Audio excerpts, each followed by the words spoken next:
story you are about to see is true. It is also incredible, and the facts we are about to bring about are so contrary to the mass media created popular mythology that you may have an automatic reaction of shock and rejection. When scientists first observed the Earth was round, the public was incensed because they were comfortable with the flat Earth concept and were repelled by a radically different concept. All we ask is that you keep an open mind on this film until we have had a chance to introduce our evidence before the court within your mind. By the time the film is over, we believe you will understand why powerful institutions have had a vested interest in making you believe the Earth is flat, and in trying to keep you from seriously considering any alternatives. By way of introduction, we would like to present a conclusion, one we know can be backed up by masses of historical evidence. That conclusion is that for several generations there has been a self-perpetuating clique, whom we shall call the insiders, who have had as their goal the control of the world's natural resources, trade and financial institutions, or, in a phrase, control over the people of the world. The three major means for carrying out this strategy have been wars, deliberately fomented, in which the insiders nearly always control both sides; money, which they have used both as a tool for obtaining power and as a goal in itself; and hatred, to be created and intensified on the basis of every conceivable division of mankind over differences of religion, race, color, language, customs, age, sex, and economic status. Our film deals with but one of many segments of the grasp for world control by the insiders. We wish to remind the viewer in the strongest language possible that it would be a great mistake to conclude on the basis of the following evidence that international financial manipulators make up the entirety of this conspiracy.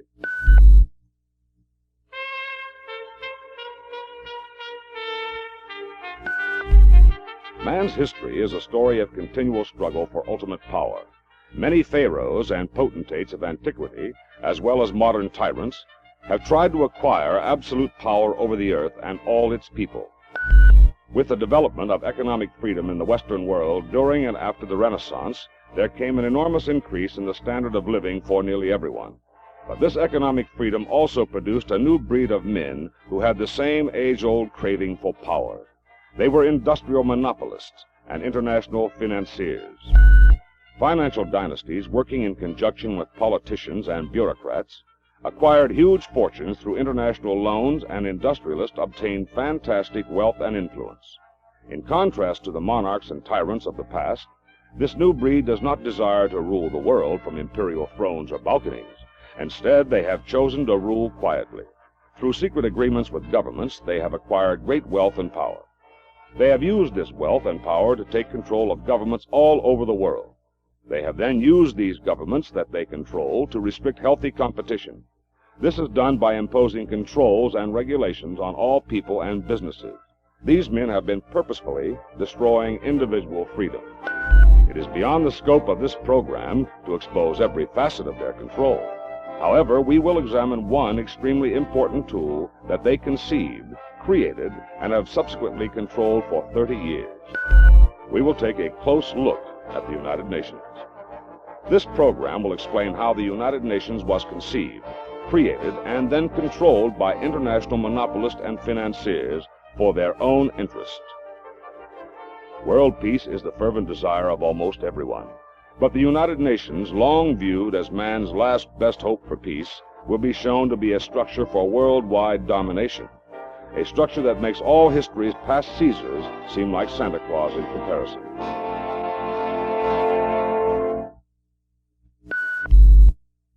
In the 16th and 17th centuries, as new economies developed in Europe and the New World, large family-owned banks began to have a strong influence on world politics.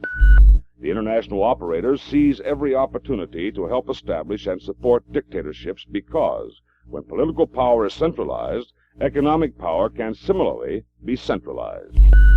In 1917, as we know, Lenin's Bolsheviks ousted the democratic provisional government of Russia under Kerensky, and Russia's political future was secured by the communists.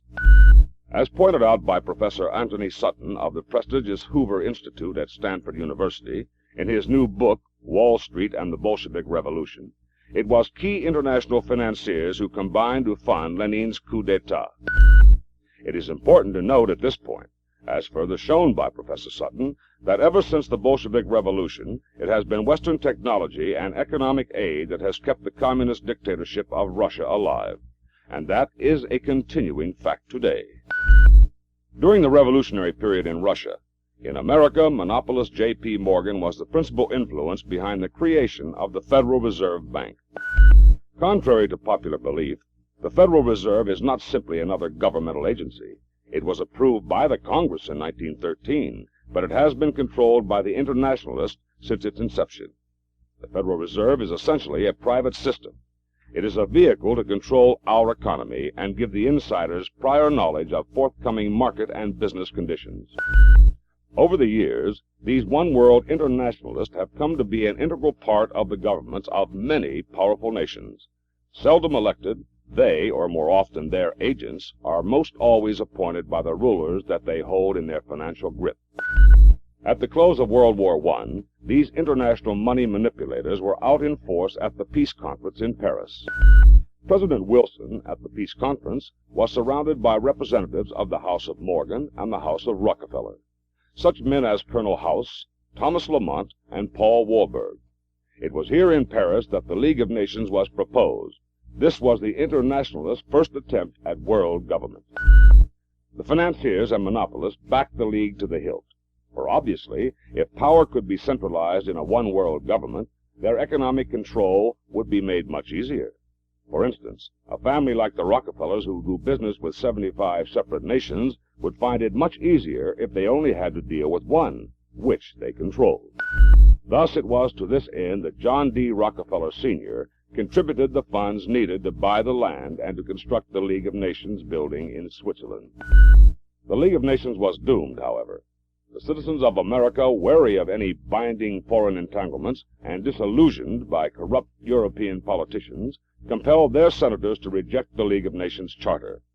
Without the support of the United States to back them up, the scheme of the super-rich internationalists failed. Not giving in to failure, however, the internationalists dispersed and formed smaller, seemingly legitimate groups in major nations all over the world as smokescreens for their operations. In the United States, they set up an organization known as the Council on Foreign Relations. This Council on Foreign Relations was put together in 1921 with the help and direction of many of the most powerful financial men in America, with the Warburg, Rockefeller, and Morgan organizations figuring prominently. Today, the Council on Foreign Relations, more commonly referred to as the CFR, is still a little publicized group.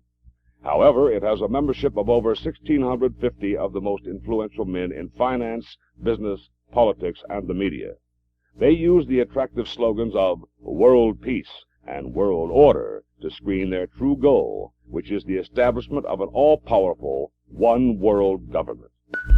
The CFR has dictated the major trends in American foreign policy from FDR to the present. The number of its members holding high appointive positions in our federal government has continued to climb over the years until, under the Nixon and Ford administrations, over 100 such positions are held by CFR members. One example is Henry Kissinger, our Secretary of State. Another is Vice President Nelson Rockefeller. And Nelson's brother David is chairman of the board of the Council on Foreign Relations. Historically, men striving for power have promised their countrymen a better life in order to gain their support. Hitler, for example, promised more jobs. Lenin promised land for the peasants, and Mao promised food and freedom from cruel landlords. These promises were merely fronts, smokescreens for the centralization of power into the hands of a few. Similarly, the CFR also employed a front in its effort to establish control through government. The CFR has worked tirelessly to promote world government as the only road to peace. This idealistic road to peace smokescreen has been used to hide the true goal, the concentration of power. Power in the hands of a one-world political body. The difficulty was establishing the conditions that would allow such a body to be set up. World war and the fear of more wars was obviously the simplest way to get the people to submit and surrender their national independence. Thus World War II. The insiders backed Hitler and produced a Second World War. The war was then made to appear as if it was due to the United States' failure to join the previously attempted League of Nations. Thus, America was conned into accepting membership in the new, carefully planned United Nations.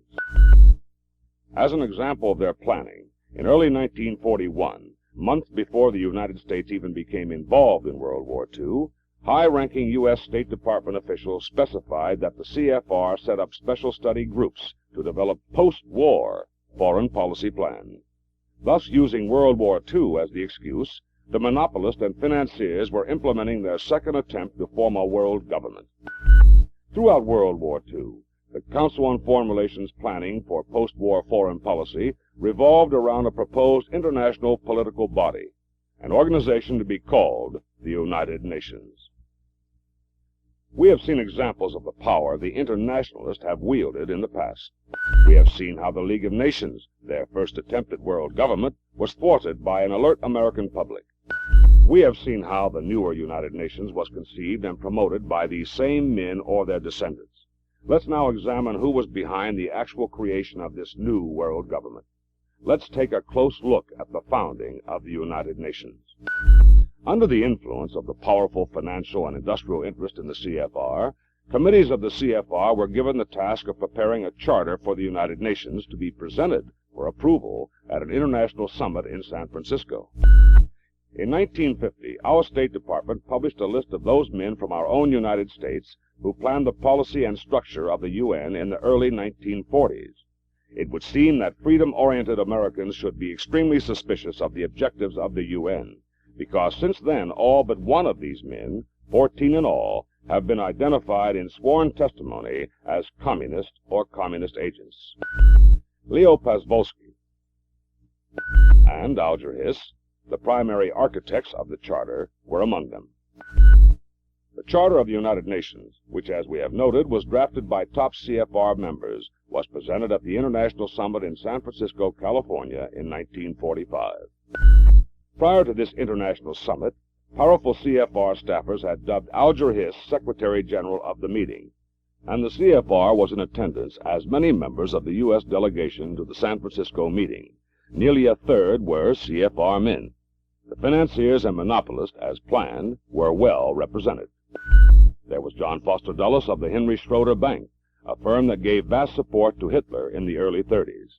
Dulles, an attorney for the Rockefellers, later was to become United States Secretary of State. There was Edward Stettinius of the J.P. Morgan Bank. He was also to become a U.S. Secretary of State.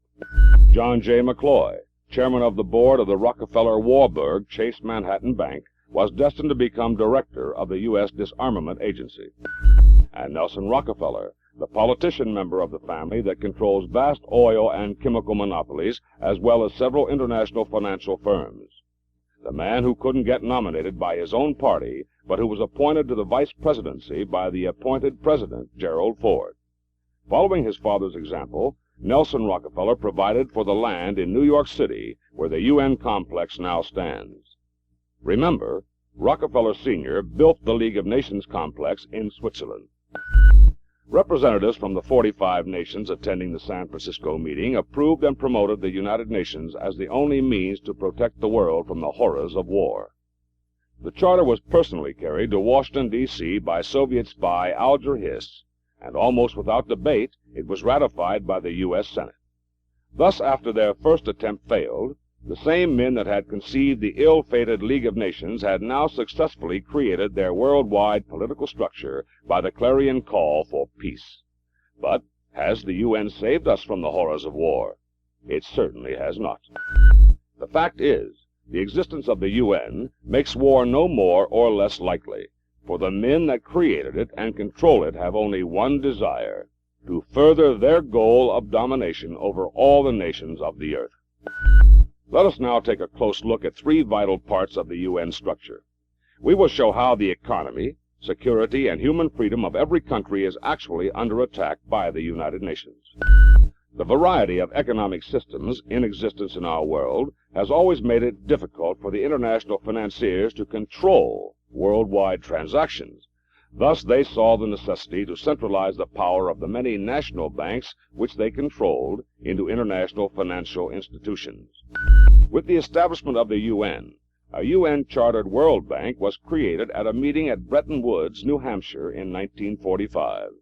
Supposedly, this World Bank was set up to finance worldwide reconstruction following World War II. At the same meeting, the UN also created the International Monetary Fund, commonly referred to as the IMF. According to its creators, the International Monetary Fund was designed to promote international currency stability. Thus there was formed a one World Bank to grant the loans and a fund to control the currency. All very nice if you were a member of the board of directors. The men who were appointed to control the World Bank and the International Monetary Fund were the very same men who promoted the creation of the UN in the first place. The Rothschilds and the Warburgs have long influenced the Bank of England, the Bank of France, and the largest banks in Italy, Germany, and Belgium. The Rockefellers and J.P. Morgan are examples of super-rich American monopolists who have worked to control production and industry all over the world. It is important to realize that long before the founding of the UN in 1945, these men, through a variety of political maneuvers, already had control of the currency and finances of many different governments.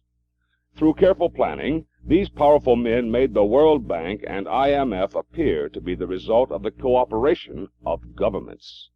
In reality, the World Bank and the IMF are nothing more than ominous institutions of centralized financial power. With the World Bank having exclusive control over the granting of all international loans and with the control of the value of all currency in the IMF, a few men would have enormous power by controlling the economic fate of large and small nations alike. Thus, like the whole UN, the World Bank and the IMF were created and are now controlled by the same international interests that wielded their huge influence at Paris after the First World War, at the San Francisco Summit in 1945, and who have now placed one of their most powerful men, Nelson Rockefeller, in line for the presidency of the United States. Now let's take a close look at just how the UN proposes to keep the peace.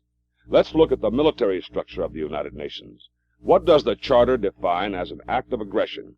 How does it propose to handle such acts? Article 39 of the Charter clearly shows that aggression is whatever the Security Council decides it is. The Security Council will also decide what measures, if any, will be taken to counteract the aggression. Article 41 suggests economic sanctions and/or various embargoes as one form of control against aggression. Article 42 sets out military force as the means of control. And Article 24 affirms that whatever the Security Council decides is okay with all the UN member states.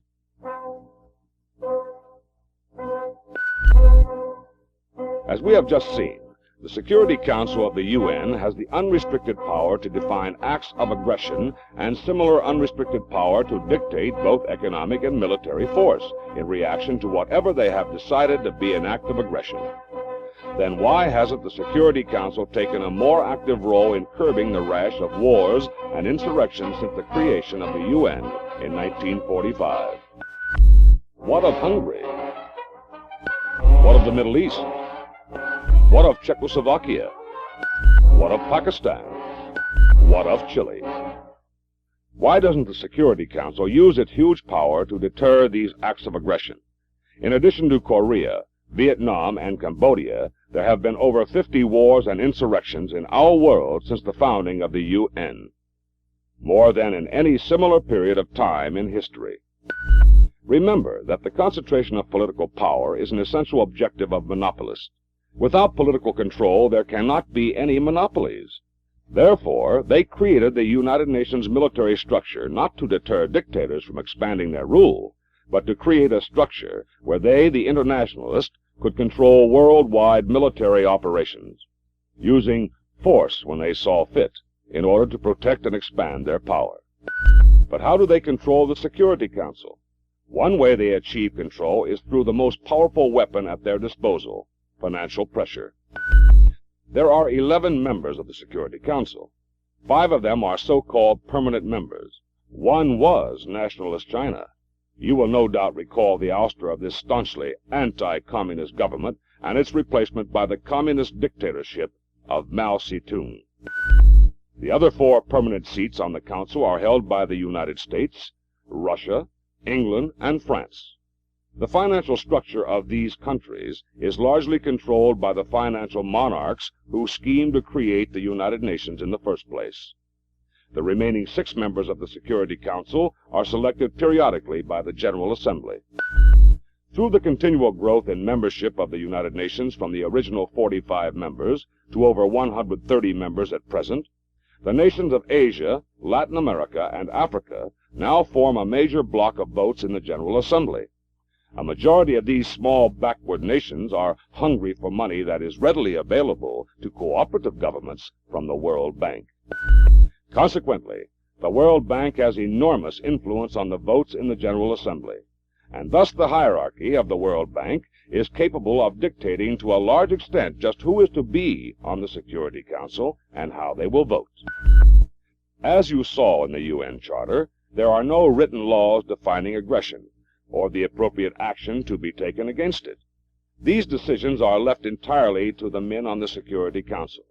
This is not rule by law, but rule by men. Men whose goal is world control, not world peace. Finally, let's look at an example of the interweaving of world money interest and the military planning of the United Nations. John McCloy, past chairman of the board of the Chase Manhattan Bank, and also president of the World Bank from 1947 to 1949, was special advisor to our president on disarmament in 1961. In that year, he sent the draft of a bill to the White House urging the establishment of a U.S. disarmament agency with power to regulate the U.S. nuclear arsenal. In his letter of transmittal to the president, McCloy revealed that the main purpose of the agency would be to further the advancement of world government. This publication, State Department Publication 7277, produced by our own government, sets forth the plans on which such a program would be based. The disarmament agency was approved by congressional politicians who wanted to be seen supporting world peace. This very same agency is now working to turn over most, if not all, of our conventional and nuclear weapons to the United Nations, where they will be wholly controlled by the Security Council. This graph clearly shows the plan to disarm our nation. The SALT agreement is part of this plan. Clearly, as you can imagine, a big, perhaps final step towards the objective of world domination would be international disarmament, with all military power in the hands of a single political body. The preamble to the United Nations Charter affirms that the UN is determined to save succeeding generations from the scourge of war. This is a noble cause, but why have they been so consistently unsuccessful? Surely, warring states are not easily calmed, but the desire for concentration of power has been shown to be a primary goal of the monopolists and financiers. All wars in the 19th and 20th century have resulted in more powerful government. These men have for generations been on the side of totalitarian states, helping monarchs and tyrants secure their grip on weaker nations. With these thoughts in mind, we can see how the structure of the UN was planned to further the concentration of power over all the world, making it easier to control. The Security Council dares not attempt to stop this trend, for its members, including the communists, are under the financial thumb of the very men who are promoting all of this through economic blackmail and bribery. This view of power can well explain why totalitarian forms of government have spread so fast since the founding of the UN in 1945. Manipulation of money and the use of war are not the only instruments used by the UN to control people. Under the UN Charter, a government is allowed to establish a total dictatorship over its enslaved citizens, the kind of brutality and use of slave labor Alexander Solzhenitsyn describes in his best-selling book, The Gulag Archipelago. In the long turmoil of Watergate, Americans of every walk of life marveled at the strength and flexibility of our Constitution. As you know, a basic portion of this great document is the Bill of Rights. The Bill of Rights clearly states that Congress shall not pass any law that infringes on our religious, personal, and property rights. The Founding Fathers recognized the freedoms we hold so dear as unchanging, God-given rights that no man or body of men have the power to deny. These are divine laws, untouchable by men. On the other hand, the International Covenant on Human Rights, passed by the United Nations in 1966, is quite different in nature. The covenants advocate complete, rule by man. It absolutely denies our God-given rights. Throughout its 32 pages, it grants certain rights rather than protecting them. And then, after granting them, it qualifies them out of existence, making our rights subject to any condition that men deem lawful. The examples are very numerous. Here are just a few. Article 8 deals with wage and labor rights, granting the right to strike, the right to form labor unions. Then Section 2 of the article states, "This article shall not prevent the imposition of lawful restrictions on the exercise of these rights by members of the armed forces, or of the police, or of the administration of the state." Many nations, such as those in the communist bloc, have passed laws prohibiting all strikes. These restrictions are perfectly lawful under the UN Covenant on Human Rights. Another example. Everyone has the right to liberty and security of person. No one shall be subjected to arbitrary arrest or detention. No one shall be deprived of his liberty, except on such grounds and in accordance with such procedures as are established by law. Grant the right, then qualify it out of existence. And another. The Russian government regularly confiscates the property of its citizens. Russian laws permit this type of action to protect the state. Under the UN Covenant, this type of activity is perfectly legal. Article 19 of the Covenant opens the door for member states to impose tyranny on the people. Along with Article 18, Article 19 grants the basic freedoms of religion, expression, thought, opinion, and communications.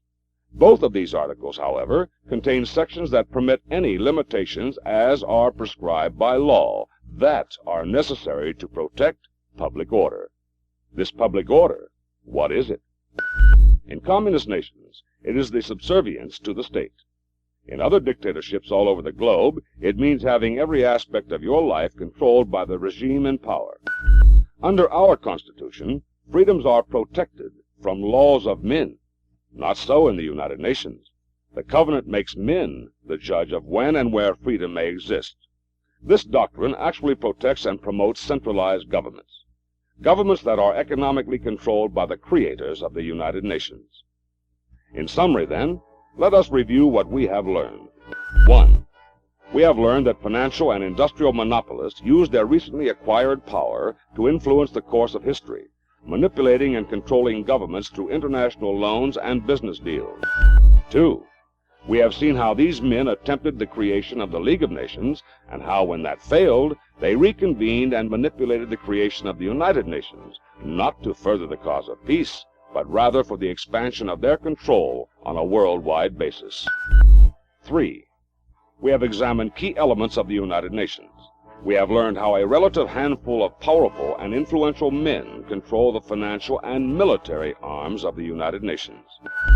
We have also observed something of the nature of the United Nations Charter and its related document, the International Covenants on Human Rights. We have seen how these documents defy the very basics of true freedom. Well, what can we do to combat the great power of the internationalists? First, we can express our newfound knowledge by petitioning our elected representatives to get us out of the United Nations. Without the money and influence of the United States, the United Nations would soon collapse, just as the League of Nations did before it. We can alert ourselves and others to beware of men who advocate a new world order or sweeping détente. Peace is assured if every nation is strong and maintains its own sovereignty. Only loss of freedom and independence can result from bowing to a world government.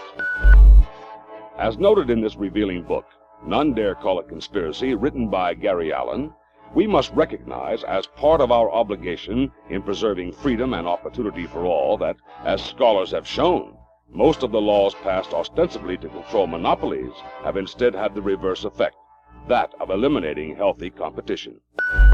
Now that we understand their true nature, we can work to expose the monopolists and financiers who now hold powerful policy-making positions in our government. The most flagrant example at present being Nelson Rockefeller. We must recognize that the media is also controlled to a large extent by powerful financial men. Learn to recognize appeals for international cooperation, détente, and a new world order as smokescreens for the growing power of the men that conceived, created, and control the United Nations. We must vote for men whom we know to stand behind our Constitution and Bill of Rights. Our most important task, however, is a personal one. We must strive to return our country to a republic as originally established. We must demand less bureaucracy, fewer federal programs, less federal spending. We must work to trim taxes through less government. Vote for men who believe in the right of the people to govern their lives. The size of government, its regulations and controls must be reduced to a minimum. When the trend is reversed and more power is stripped from the now powerful money men, we must be ready to assume the responsibility for the freedoms we will have regained. Freedom demands us to bear the burden of responsibility. And while the burden may at times be heavy, working for freedom is joyfully easy when compared to straining against the chains of totalitarianism. After our close look at the United Nations, it is only natural that we should choose national sovereignty, and that we should work to remove our country from the structure that seeks to destroy our economic, military, and human freedoms. We should strive to get the United States out of the United Nations, get the United Nations out of the United States, and to restore American independence now.